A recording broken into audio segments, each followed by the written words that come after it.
Read for you by Chiquito Crasto. The Unknown by Guy de Maupassant. We were speaking of adventures, and each one of us was relating his story of delightful experiences, surprising meetings, on the train, in a hotel, at the seashore. According to Roger des Annettes, the seashore was particularly favorable to the little blind god. Gontran, who was keeping mum, was asked what he thought of it. "I guess Paris is about the best place for that," he said. "Woman is like a precious trinket. We appreciate her all the more when we meet her in the most unexpected places. But the rarest ones are only to be found in Paris." He was silent for a moment, and then continued. "By Jove, it's great. Walk along the streets on some spring morning. The little women, daintily tripping along, seem to blossom out like flowers. What a delightful, charming sight! The dainty perfume of violet is everywhere. The city is gay, and everybody notices the women. By Jove, how tempting they are in their light, thin dresses, which occasionally give one a glimpse of the delicate pink flesh beneath. One saunters along, head up, mind alert, and eyes open. I tell you, it's great. You see her in the distance, while still a block away. You already know that she's going to please you at close quarters.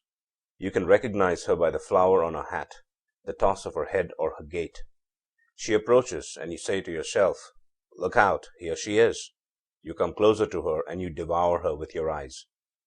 Is it a young girl running errands for some store, a young woman returning from church, or hastening to see her lover? What do you care? Her well-rounded bosom shows through the thin waist. Oh, if you could only take her in your arms and fondle and kiss her! Her glance may be timid or bold, her hair light or dark. What difference does it make? She brushes against you, and a cold shiver runs down your spine. Ah, how you wish for her all day! How many of these dear creatures have I met this way, and how wildly in love I would have been had I known them more intimately. Have you noticed that the ones we love the most distractedly are those whom we never meet to know? Curious, isn't it? From time to time we barely catch a glimpse of some woman, the mere sight of whom thrills our senses. But it goes no further. When I think of all the adorable creatures that I have elbowed in the streets of Paris, I fairly rave. Who are they? Where are they? Where can I find them again? There is a proverb which says that happiness often passes our way. I am sure that I often passed alongside the one who could have caught me like a linnet in the snare of a fresh beauty. Roger des Annettes had listened smilingly. He answered, "I know that as well as you do. This is what happened to me. About 5 years ago, for the first time, I met, on the Pont de la Concorde, a young woman who made a wonderful impression on me. She was dark, rather stout, with glossy hair, and eyebrows which nearly met above her two dark eyes. On her lip was a scarcely perceptible down, which made one dream as one dreams of beloved woods, on seeing a bunch of wild violets. She had a small waist, and a well-developed bust, which seemed to present a challenge, offer a temptation. Her eyes were like two black spots on white enamel. Her glance was strange, vacant, unthinking, and yet wonderfully beautiful. I imagined that she might be a Jewess. I followed her, and then turned round to look at her as did many others. She walked with a swinging gait that was not graceful, but somehow attracted one. At the Place de la Concorde she took a carriage, and I stood there like a fool, moved by the strongest desire that had ever assailed me. For about 3 weeks I thought only of her, and then a memory passed out of my mind. 6 months later I descried her in the Rue de la Paix again. On seeing her, I felt the same shock that one experiences on seeing a once dearly loved woman. I stopped that I might better observe her. When she passed close enough to touch me, I felt as though I was standing before a red-hot furnace. Then, when she had passed by, I noticed a delicious sensation, as of a cooling breeze blowing over my face. I did not follow her. I was afraid of doing something foolish. I was afraid of myself. She haunted all my dreams. It was a year before I saw her again, but just as the sun was going down on one beautiful evening in May, I recognized her walking along the Avenue des Champs-Élysées. The Arc de Triomphe stood out in bold relief against the fiery glow of the sky. A golden haze filled the air. It was one of those delightful spring evenings which are the glory of Paris. I followed her, tormented by a desire to address her, to kneel before her, to pour forth the emotion which was choking me. Twice I passed by her only to fall back, and each time as I passed by I felt the sensation, as of scorching heat, which I had noticed in the Rue de la Paix. She glanced at me, and then I saw her enter a house on the Rue de Prebourg. I waited for her 2 hours, and she did not come out. Then I decided to question the janitor. He seemed not to understand me. ŌĆ£She must be visiting someone, ŌĆØ he said.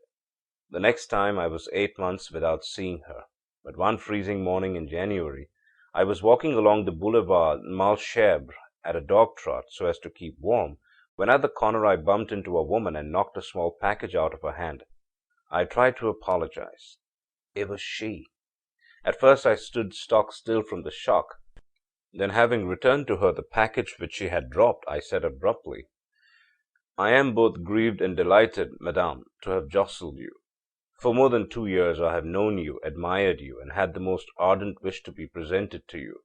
Nevertheless, I have been unable to find out who you are or where you live. Please excuse these foolish words. Attribute them to a passionate desire to be numbered among your acquaintances. Such sentiments can surely offend you in no way. You do not know me. My name is Baron Roger des Annettes. Make inquiries about me, and you will find that I am a gentleman. Now, if you refuse my request, you will throw me into abject misery. Please be good to me, and tell me how I can see you. She looked at me with her strange vacant stare, and answered smilingly, ŌĆ£Give me your address. I will come and see you. ŌĆØ I was so dumbfounded that I must have shown my surprise. But I quickly gathered my wits together and gave her a visiting card, which she slipped into her pocket with a quick, deft movement.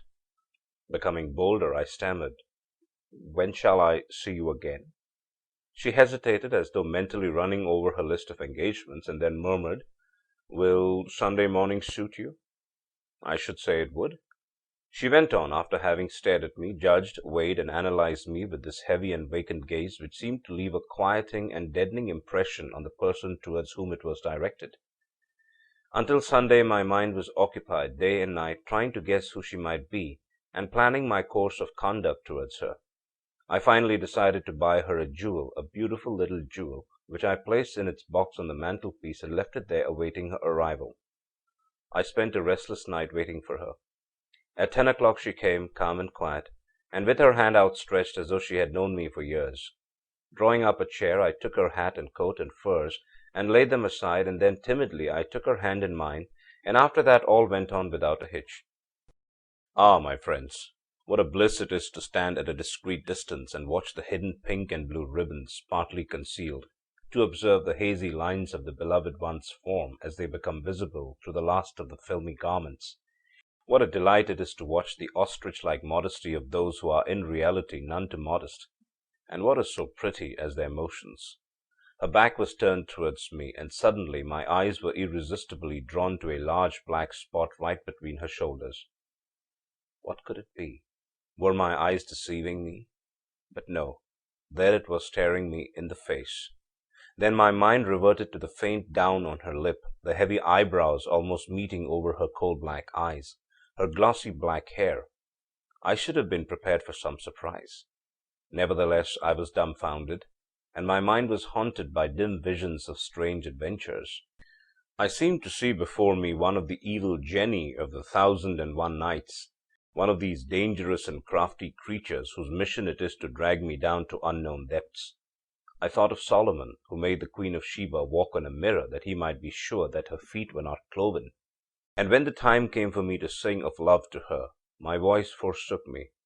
At first she showed surprise, which soon turned to anger, and she said quickly, putting on her wraps, ŌĆ£It was hardly worth while for me to go out of my way to come here. I wanted her to accept the ring which I had bought for her, but she replied haughtily, ŌĆ£For whom do you take me, sir? ŌĆØ I blushed to the roots of my hair. She left without saying another word. There is my whole adventure. But the worst part of it is that I am now madly in love with her. I can't see a woman without thinking of her. All the others disgust me, unless they remind me of her. I cannot kiss a woman without seeing her face before me, and without suffering the torture of unsatisfied desire. She is always with me, always there, dressed or nude, my true love. She is there beside the other one, visible but intangible. I am almost willing to believe that she was bewitched and carried a talisman between her shoulders. Who is she? I don't know yet. I have met her once or twice since. I bowed, but she pretended not to recognize me. Who is she? An Oriental? Yes, doubtless an Oriental Jewess. I believe that she must be a Jewess. But why? Why? I don't know. End of The Unknown by Guy de Maupassant. Read for you by Chiquito Crasto, Birmingham, Alabama.